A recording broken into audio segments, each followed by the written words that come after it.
welcome to True Crimereli. I'm Carmireli, and this is the first episode I'm doing with video, and I have a special guest with me, Dillon Kroe.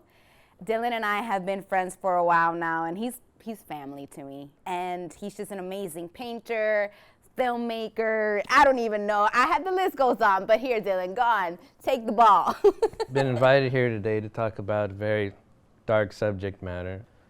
I've been interested in true crime for a long time, so I'm happy to be here. Before we start our episode, which a lot of you have requested the topic and the person, and my wish is your command, I just want to take a moment and just talk about the shootings that happened in Uvalde, Texas the other day.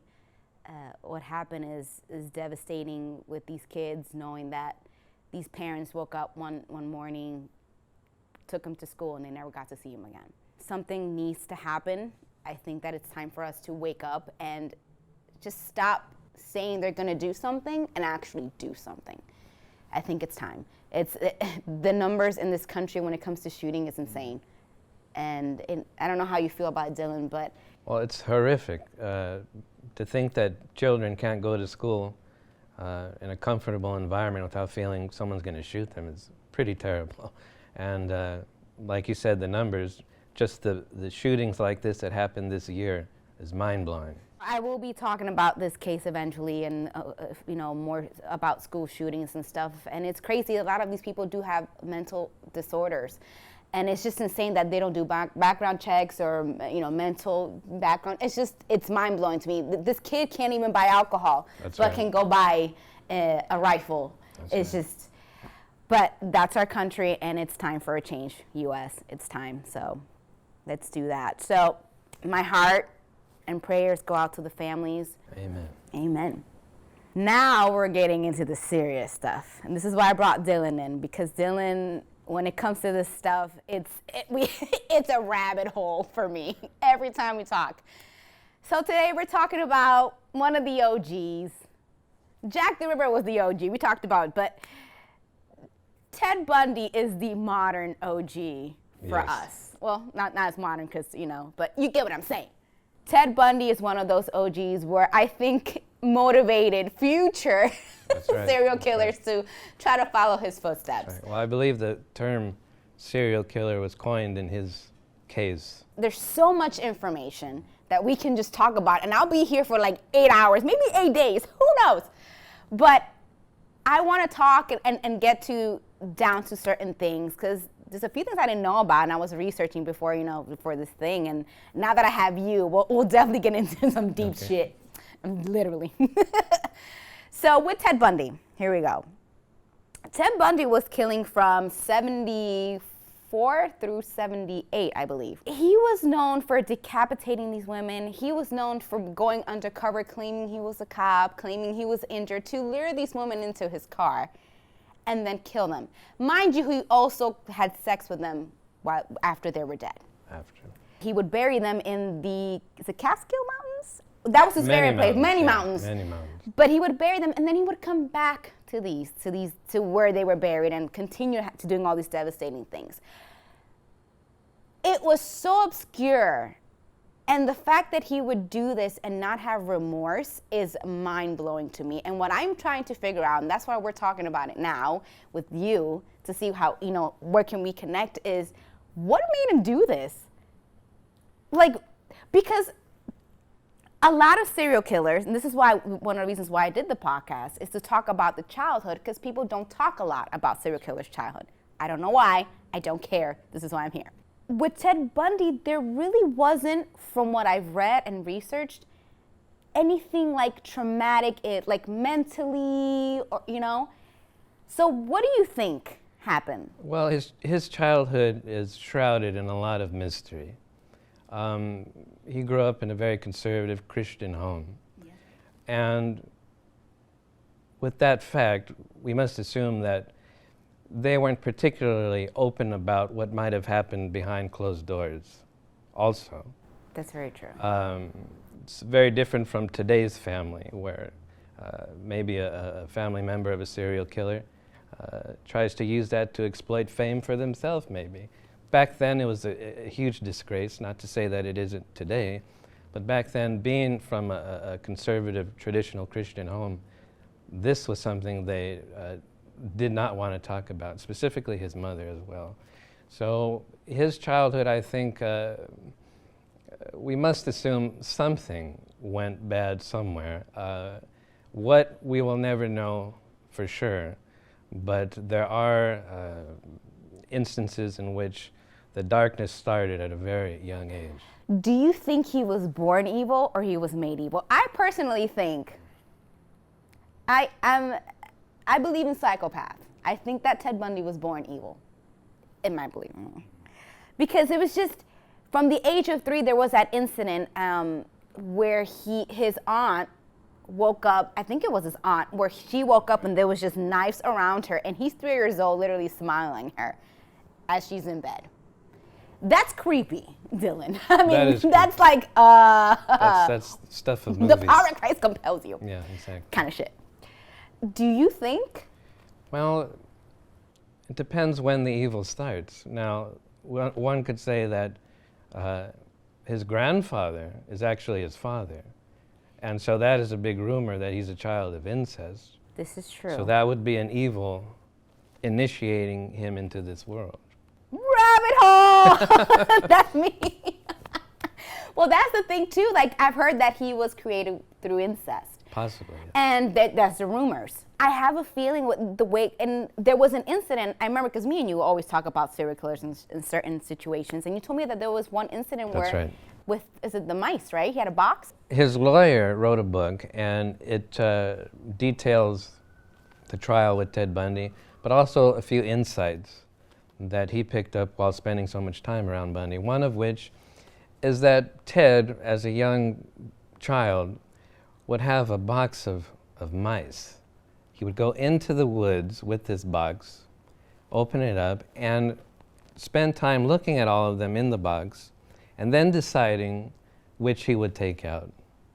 After taking it out, he would get it and rip it in half. That is some weird. Close the box and go back. Now, talking about childhood and where these things develop, we can mirror that with an older Ted Bundy getting a woman, taking her to the woods, mutilating her, dismembering her. Yeah. It's a direct parallel. It matches. Very much like John Wayne Gacy, who would steal his mother's panties and then bury them in the backyard. Sheesh. Sheesh. Exactly that. So Richard Ramirez, his cousin showing him photos of Asian women being mutilated and tortured, would grow up to do the same thing. So it connects. It definitely, that's crazy. It's just weird. That's just weird. The thought that he was raised up thinking that his grandparents were his parents and that his mom was his sister. That's right. That's insane. And the thing is, like, they interviewed him when he was in jail, and he said that never bothered him, which clearly, at some point, it did. Well, nothing he says you can believe. But at the age of 14, it's rumored, another rumor is that he had killed an 8-year-old, snuck into the window, abducted her. Also, a person related to that case said that he had walked up to her, put his arms on her shoulders, said, "I want to show you something." Started taking her away. I think it was her brother, stopped it. Now, if at the age of 14, he's already going into deep, dark sexual actions, now this is my own speculation, but who's to say he wouldn't want to mess with his sister, who was also his mother? Rabbit hole! Oh no! You never know. I've never heard anybody say that specifically, but that's something that I think could be a possibility. And that was with his sister? So potentially, his mother, who they said was his sister, who's to say, thinking it's his sister, didn't act out certain perversions with her? Wow, that's insane, because now going forward to, I forget her name, the one that he dated before he goes to jail completely. Right, yeah. She had a daughter, and the daughter claimed that he was indecent with her. Absolutely, absolutely. So if the murder of animals and torture started at a very young age, at 14 he speculated of abducting and killing an 8-year-old. in between he's a small kid till being a teenager, there's definitely a darkness happening there, unfolding. Yeah. So who's to say that a person with that kind of addiction at that age wouldn't see his sister, but who is his mom, want to engage in some kind of dark, terrible thing? You can't tell me this man wasn't born evil. It's just, to me, that it's just, because if you think about it, I'm like, with other serial killers, right. They have these huge traumas. They're abused, but Ted Bundy was never known to be abused. Maybe his grandfather, I heard, was very, very tough and rough. But do you think he was abused at some point in his life, or it made him be this way? Well, I don't think anybody can say specifically yes or no. As I said, the household he grew up in, I'm sure there are many secrets there. Yeah. That which we'll never know. All we can do is base the ideas other people have, again, a product of incest that immediately tells you within that house there's something wrong. Yeah. And that doesn't happen just one time. A child is grown, he grows up in that environment, like Richard Ramirez. Yeah. And so I think that definitely affects definitely a kid's psychology. And definitely does. Well, it also, I was watching I don't know if you've seen them, the Ted Bundy tapes on Netflix. Yes. And they mentioned that as a kid, he had a speech impediment. That's right. He had a hard time learning things. He wasn't good at anything. Do you think that frustration of not being good enough and trying to overcome the struggles, because his family was poor. It wasn't like he come from a middle class. Do you think all that frustration eventually led him to do all these crimes and make him feel like he was God and validated? And because when it comes down to it, Dillon, most of these serial killers, it's about power. That's right. And control. That's right. And the fact that he didn't have anything that he can say, I'm good at, and you can see that he was trying to be, his goal was to be president. Eventually, I'm gonna get Ted Bundy as president. Hold on. I can't even imagine Ted Bundy as president. That's one. Rewind. The fact that he wanted to be president, it's just, he tried so hard to prove a point that he was good enough at something, that I think him killing these women was his way of saying, I'm worth it. I am in control. I am God.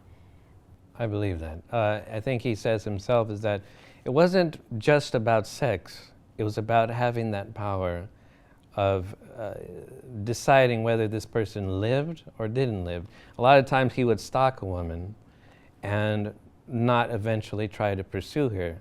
And for him, that was like, I'm going to let this one pass. He's in control. And it's a lot like looking in the box of mice, deciding which was going to die that day. That's crazy. That's insane. Ted Bundy. Ted Bundy, though. That's my phrase now. Ted Bundy, though. I'm going to get a little spiritual, a little on the side of things. I like that shit, not going to lie.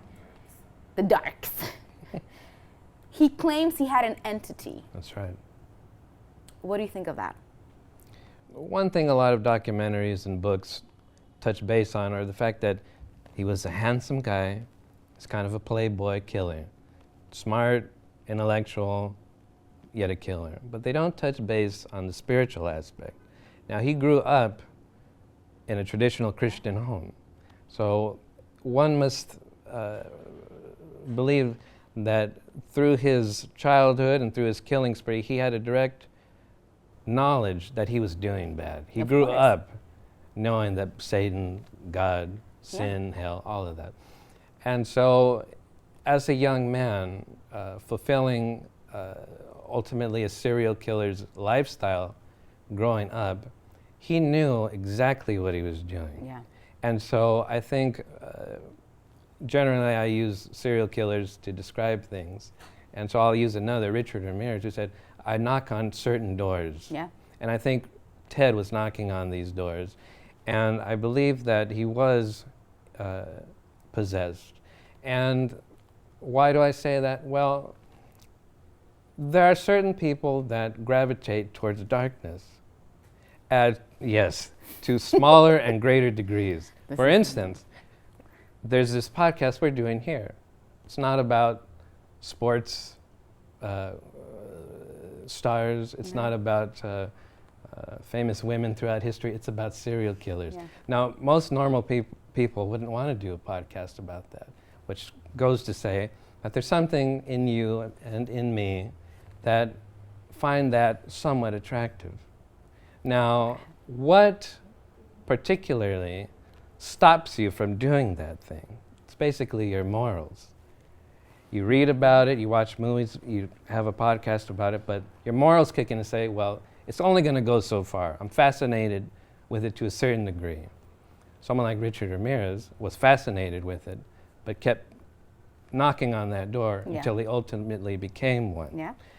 And so I think once you abandon those morals, that journey towards darkness keeps progressing. You and I, we say stop. We're going to stop here. We're just interested in the psychology, how it affects humanity and people as a whole. But with them, there's something that appeals to them, that they feel the need to want to act it out, live it, become it, kill somebody. I just think there's like a little switch in these people's brain, like in these serial killers' brain. Like, it's like there's a different portal that we don't have. You know what I'm saying? That's like right. Because there's, for them to do these things and not feel remorse, you know, to continue to pursue it.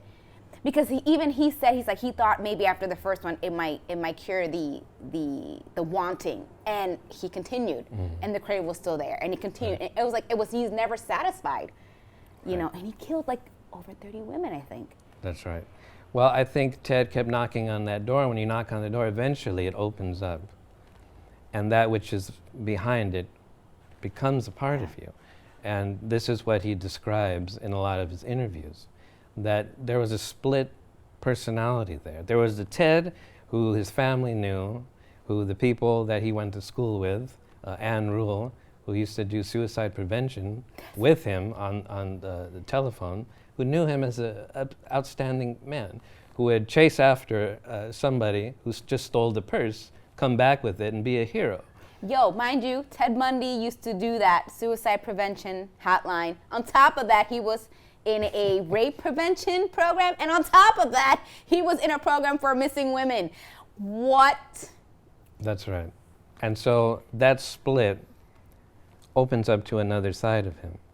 Now, if we talk about that darker side, as he explains it, there was something there putting pressure on his whole being, and that pressure was to kill. Yeah. Again, Richard Ramirez says the same thing.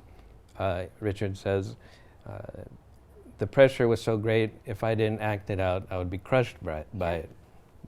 And so I think that we can say he didn't have remorse, and that's probably true. But at the same token, it is known that he has asked his lawyers and certain individuals that where, if I commit murder, will they put me to death? And when he asked that question, they said Florida, and I think Texas. It was Florida. Right, Florida. And I remember his was like, Florida. Right. So now, why is he seeking death? Why did he take the time to create the cast, the crutches and all that, kill somebody, then on his way back down the mountain, throw his cast out the Volkswagen window, his crutches, because there was some repulsion there for what he had just did. It's a little different than Ramirez or Gacy or Albert Fish, who just wanted to continue to do it forever. Do you think that he was eventually at the end just doing it to like, just catch me, please catch me kind of I thing? think so. He would then later, Ted would account that when he would wake up the next day, would be pissed that he threw his cast and his crutch out the window because he'd have to go get them again. The remorse had faded, and his addiction was back the next day. It was almost like he had like two different people in his body. Well, that comes from the possession and the dark side. And that's just not a speculation. That's something he definitely articulated in having. Somebody like Wesley Allen Dodd, who was a child killer, when asked before sentencing, what should we do with you? He said, kill me. Because if I go out there now, I'm going to continue. Yeah. And so there's something there. I can't speak for Ted, and I don't think anybody really can, but what he states himself is that in asking those questions about the death penalty, he wanted to die. He wanted it to end. Yeah. But there was that struggle where, obviously, if he had opportunity to kill again, I'm sure he would. Oh, of but he just course. couldn't stop. Yeah. And that's the thing, you know, because speaking of, you know, him wanting to die and maybe get the death penalty, when he does his first arrest, when they do catch him, and I think it was because he was just, I think he missed a stop sign. I think something, it was just something really That's stupid right. like that. They find his passenger seat missing. It's in the back. Right. And when they look in and they find all these ski masks Kill kit. and all these things, they're like, what is this? He's like, well, I like to go ski. Sir, sir, sir. They take him back to check his house, and they found a lot of things that they could charge him with, but they didn't, which is really weird. And then I know that after he was caught and he was, you know, confessing, he said that they missed a part where they were the box full of Polaroids of his victims. That's right. And me and you always talk about how serial killers have something that they do to always come back to their crime scene. You can't kill 24/7. I'm Facts. sure he wish he could, but fantasy is something that drives most serial killers, especially at a young age. Now, photos help fantasies, recreating those things to probably sexually gratify themselves at home Yeah.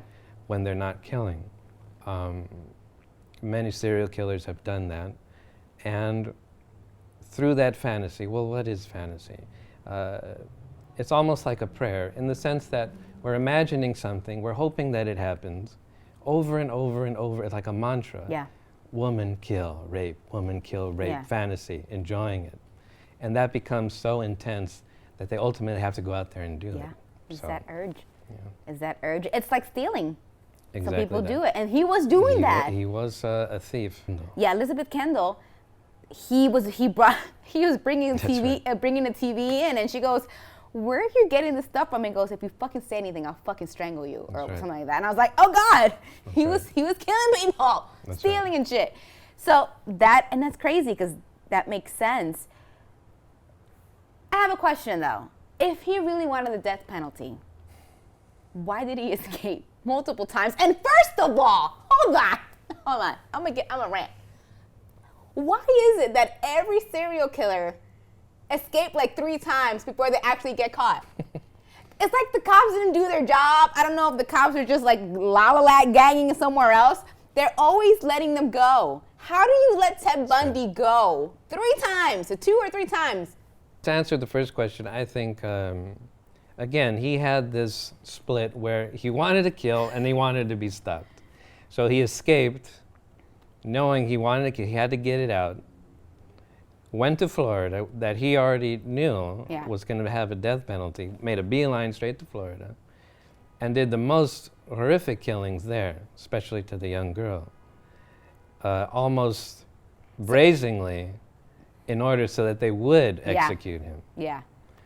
I think it's being caught in between those two polar opposite feelings. Now, before we go into him escaping, the killings in Florida, he did a lot of killing. And I mean, I can be here all day for that. But the ones in Florida, the sorority girls, that's the one that always stands out.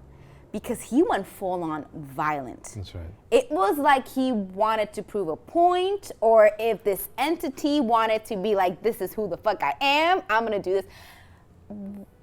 What do you think happened there? Like, was that his point of saying, because to me, I feel like that was this is the end. Like, I'm gonna go all out.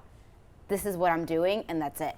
It was an extremely brutal rampage that Yeah. he did in Florida.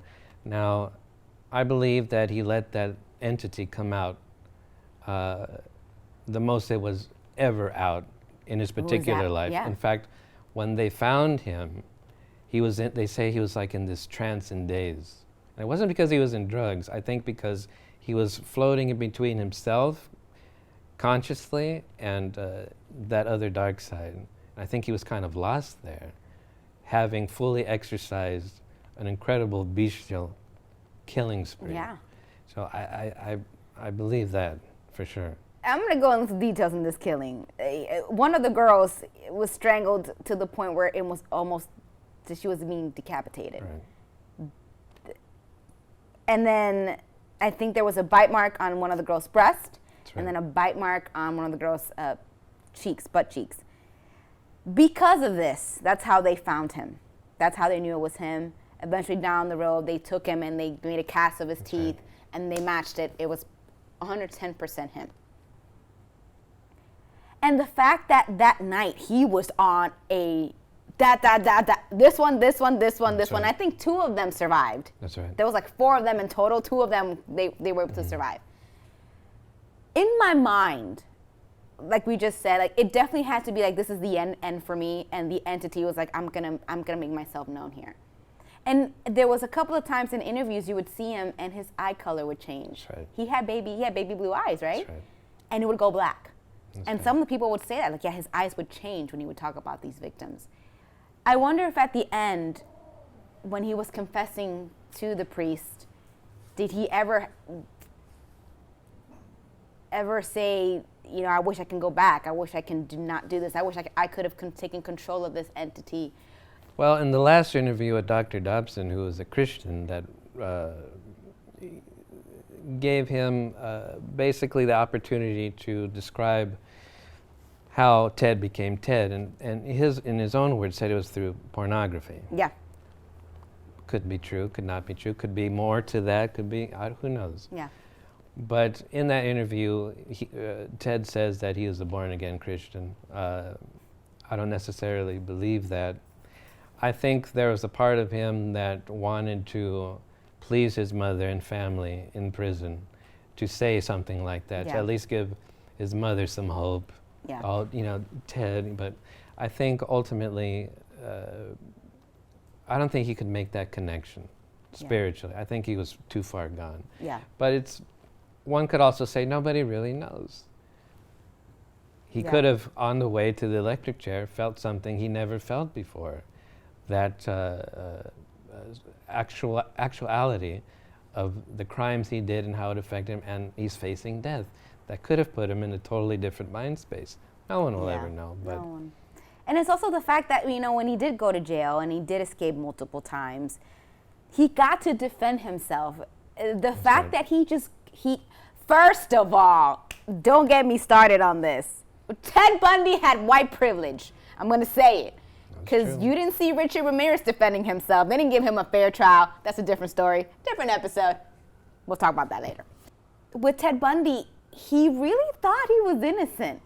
He stood up there and was, after showing the teeth marks and the cast, no, that's not me. Well, it's supreme ego and narcissism. Well, do you think he was just like, at this point, he's like, I'm just going to fuck with everybody. I don't care. I know it's me. I believe so, but he also didn't want to look a certain way to the public.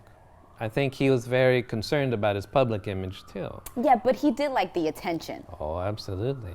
But interesting thing with serial killers is that in court cases and just being locked up in general, they feel particularly entitled. Yeah. Now, someone like Richard Ramirez says, I was railroaded. Kangaroo court. It was a facade. It was a facade. Ted Bundy, why are people looking at me like a weirdo when I'm not? He clearly was. They get offended by not being respected, which is very strange. The psychopathy of that is incredibly weird because they don't want to be offended, yet at the same time, they just murdered a whole bunch of people. Like, we have the evidence. Exactly. It's like, what do you mean? But in their own mind, they will kill somebody to sexually get off. I mean, that's terrible. I mean, that's horrific. Yeah. Yet somebody like Larry Bittaker, the toolbox murderer, got incredibly upset and offended because the prison gave him a cracked cookie, and he went livid. So this is somebody who mutilated many women, but sees this thing and gets offended like he should be treated a certain way. Yeah. It just goes to show you how far gone they are. Obviously, Ted Bundy did not come innocent, thank God, because he would have been here probably still murdering. Well, I don't even know. He went to jail. I think he got like 2 death penalties, I think it was. So he ain't going nowhere. Yeah. He was there. He got married. He had a kid. That's right. A daughter. I'm sure she probably changed her name now for privacy and stuff. Right. But also, he helped the cops find another serial killer. Green River Killer. The Green River Killer. Yeah. They actually went to him and they sat down and he actually helped them profile that serial killer. Well, there are many reasons as to why he could have wanted it. Maybe to make himself look better, maybe to maybe have leniency. I'm sure when he was helping the police, he got a soda and a cheeseburger while, riding, Yeah. So there's definitely benefits to volunteering himself. Yeah. So. Do you think that maybe he thought by helping he would get like the no death penalty or like? I think so, possibly, because there's serial killers and crimes being committed all the time, especially back then. Yeah. So he could have made that a career, but he wanted to help probably for his own benefit. Oh, for sure. Ted Bundy to me is, I have a thing with serial killers, I have fascination. It's a few that kind of scare me. John Wayne Gacy being one, and I think Ted Bundy being the other. These two, especially Ted Bundy, to me are scary because it took so long to get caught. That's right. And he was so charming. He could have been anyone, Mm-hmm. you know what I'm saying? Yeah. And that he used that to lure these women in. That's right. It's like you don't know who's intending to like hurt you, and that's so scary to me with Ted Bundy. That's why it's fascinating. Ted Bundy to me, that can be anyone now. Absolutely. There could be a Ted Bundy out there. There are Ted Bundys. There are out Ted there. Bundys. And he even said that. He says, you're focusing on me, but there are monsters and killers out there in your neighborhood now. And so he was vastly aware that this is something not only personal to him, but rampant throughout America. He knew that through the serial killers that he would meet in prison. He said that all of them have a huge addiction to pornography, etc. And not only that, but the way in which media produces violence. So I believe that he knew that in this world there is evil, and he wanted to be one of those prime characters in the story between good and evil. And he gained celebrity out of it, and I think he absolutely loved it. We could talk about now how his race played into him getting away with so much crime. Yes. Normally, you would imagine that somebody maybe of color at that particular time, having done maybe even a low-level crime, would have been treated Way different. more severely than what Ted was treated. Happening today. Yeah. It hasn't changed. It has not changed. Exactly. And that goes both ways. Even Samuel Little, African American, his killing spree went on for so long because he was targeting other African Americans who were prostitutes, whatnot. Police didn't care to look into those cases. Yeah. Same with the Grim Sleeper. And so Ted, having done the specific crimes he did, you would imagine that being an intelligent, somewhat good-looking white man allowed him certain privileges to be able to not only defend himself, but to be almost looked at as somebody to believe and trust. Yeah. But he obviously wasn't. No. That race is actually really good. It's a good point, because if it was, I'm going to bring back Richard Ramirez, you would have been treated very differently. Exactly. So, and also being in that time period. With Ted Bundy, I feel like the fact that he was lied to growing up by his family. He wasn't bullied, but I felt like he bullied himself with the speech impediment, not being able to be good enough at things, maybe being dumped, which made him kill particular women with particular hairstyles, to the point where one survived because she had short hair. That was insane. So all these things make, for me, it was a validation thing with Ted Bundy. It was, no one notices me, no one knows my worth, no one sees my worth. I want to be known, I want to be great, and I'm gonna show it somehow. And maybe adding pornography on top of it, adding an entity to it, spiritual, something that maybe he was born with or attached. Maybe he even had a mental illness that no one knew about. that could have made that entity, you know? Making all that and stirring the pot with all that, it leads to Ted Bundy.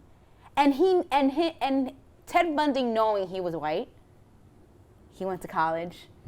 He knew he was handsome. He can be charming. He was in politics. And he studied psychology. That's right. Him knowing that, he used it all to his advantage to be who he was. I know that the father that they told Ted was his father was a college graduate and pilot. Yeah. So you can imagine that his father rejecting him Yeah. made him feel like, no, I can be just as good and better. Yeah. I'll show them, Yeah. type thing. So, And it's absolutely. sad to see because he was brilliant, and Ted Bundy was a smart man. You see him defending himself, and like, yo, he could have been a great lawyer. That's right. That's You right. know, but he, like every serial killer, choose that one particular path where it's That's like, right. really, sir? Really? I really do think all that mixed up created Ted Bundy. And at his execution, which is really creepy to me, I always wanted to know what went through his head. If when he sat there, was there like a moment where he's like, I wish I could have just go back in time and start over? You know? I believe there probably There had to was. be a little bit. When they led him in there, I know he kind of lost his balance and they had to help him to the Okay. chair. So, definitely. Yeah. It's karma for you, Ted. That's right. And also, there's rumors that the person who executed him was a female. That's crazy. That's Full a little. circle. That's a little. Fuck you, Ted Bundy. That's right. Full circle. Take there. that. That's my take on that. I don't know what your take on is. What do you think it could be overall? What made Ted Bundy who he was? I think there are many things about his childhood that we just will never Yeah. know because of the traditional Christian home he was in, that they just didn't want to talk about it. Yeah. So he can play with that any way you want. I personally believe that some people just gravitate toward evil. They like it. They like perversion. Yeah. They like murder. They like suffering, and making people beg and cry and Yeah. all that. The power of it. Yeah. It becomes a drug, and I think he was addicted to it. Yeah. Incredibly addicted to it. Now the thing is like with drugs, there's a chemical thing that happens that affects the body. Yeah.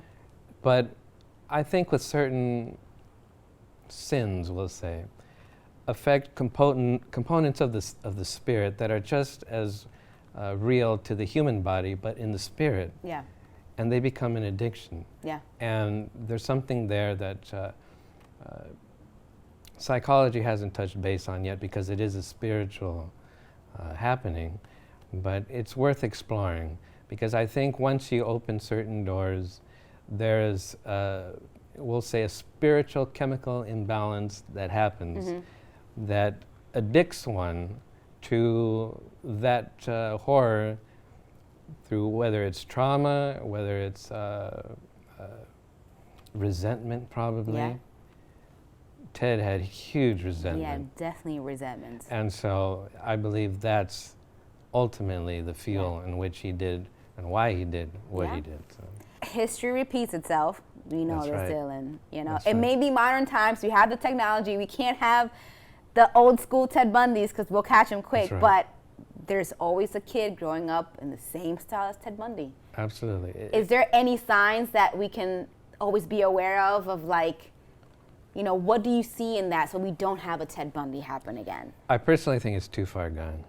I think with the access of phones and the internet, a parent can only do so much. That's true. Even Ted would stalk alleys looking for nasty magazines and trash cans and Yeah, whatnot. yeah. So that comes to what I was saying earlier in the sense that if the want is there, it's going to find it. It's going to seek it out. Yeah. No matter how hard you try to stop it. Even the best parents can try to stop a kid from looking at something, being interested in something. Yeah. But ultimately, if they want it, they will obtain it. And I think probably maybe the non-glorification of serial killers and murder and darkness would probably help, but I don't think that's going to happen anytime soon. No. So, no. yeah, it's too late. Sad to say. Sad to say. What we can do is use the information that we receive from Ted Bundy and other serial killers, like you're doing with the podcast, and learning from it. So maybe we can exercise preventative things in our own life, to our own kids and people around us. Yeah. And for those who are, going through things, young adults and, kids who are watching this, hopefully over 18, that'd be great. If there's ever any emotions you feel that no one understands, or if you're feeling different or alone, you're never alone. Please call a close friend. Please talk to your family. It's always better to speak about things than to hold it in. Because when you hold it in and you don't let it go, explosions happen and these things happen. That's right. And like I said, history repeats itself. And when you go back to all these serial killers, one thing is in common: they were never heard, they were never validated. They thought they weren't seen. And you are loved, you are heard, you are seen. So if you ever feel any of those things, please reach out. So thank you, Dillon, so much for being my guest on Ted Bundy. I know you're going to be on my other ones for sure, because this ain't over. Ted Bundy, though.